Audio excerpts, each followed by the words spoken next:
ডিসেম্বরে যদি নির্বাচন না হয় তাহলে আসলে দেশের যে অবস্থা হবে সেই অবস্থায় বিএনপি আসলে কি করবে?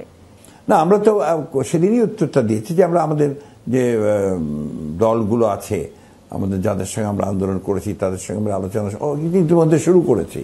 আমরা আমাদের দলের বিভিন্ন পর্যায়ের নেতাকর্মীদের মতামত নিচ্ছি।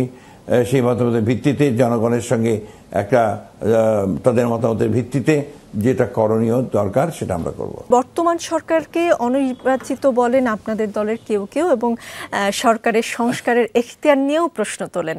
সরাসরি আপনাদের দলের নাম উল্লেখ না করলে এর জবাব দিয়েছেন মৎস্য প্রাণী সম্পদ উপদেষ্টা ফরিদা আক্তার। তিনি বলেছেন, আমরা যে অনির্বাচিত এ কথা বলল কে? যারা নতুন বাংলাদেশের জন্য পরিবর্তন এনে দিয়েছে তারাই রাষ্ট্র সরকার গঠন করেছে, কাজেই সরকারের দায়িত্ব হলো তাদের চাহিদা মেটানো।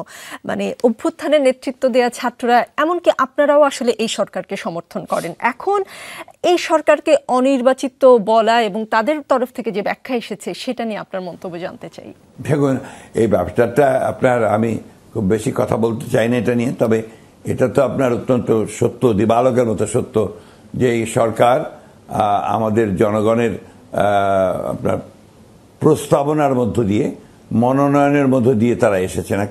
আমরা একটা জায়গায় সমঝোতা হয়ে তারা এসছে এবং তাদেরকে নিয়ে আসা হয়েছে এই কারণে যে আপনার এই যে শূন্যতা আছে সেই শূন্যতা পূরণ করে সরকার পরিচালনা করবেন, যে রেগুলার বিষয়গুলো আছে, এবং একটি নির্বাচনের ব্যবস্থা করবেন, যে নির্বাচনের মধ্য দিয়ে একটি পার্লামেন্ট গঠিত হবে, জনপ্রতিনিধিরা আসবেন, তারা দেশের বাকি সমস্যাগুলো সমাধান করবেন, বিষয় করে সংবিধানের বিষয়গুলো করবেন, অন্যান্য যে বিষয়গুলো আছেন সে বিষয়গুলো, তারা যে সংস্কারের কথা আসছে সে সংস্কারগুলো, এটা সম্পূর্ণ পার্লামেন্টেই সিদ্ধান্ত হবে বলে আমরা বিশ্বাস করি।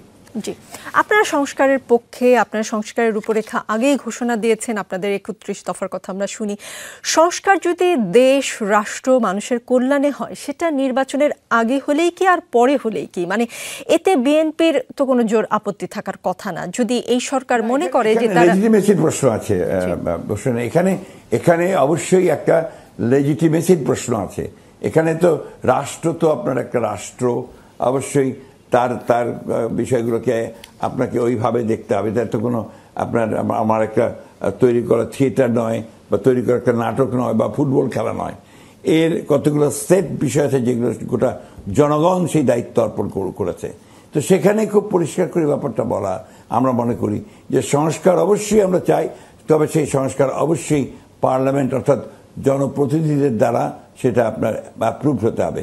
আর সমস্ত রাজনৈতিক দলগুলোতে যেগুলো একমত হবে সেগুলোতে তো আমরা একমত আছি। আমরা সেটা বারবার বলছি যে সেখানে একটা চার্টার তৈরি হতে পারে, সেটাকে আমরা সবাই সমর্থন করি, অবশ্যই করব।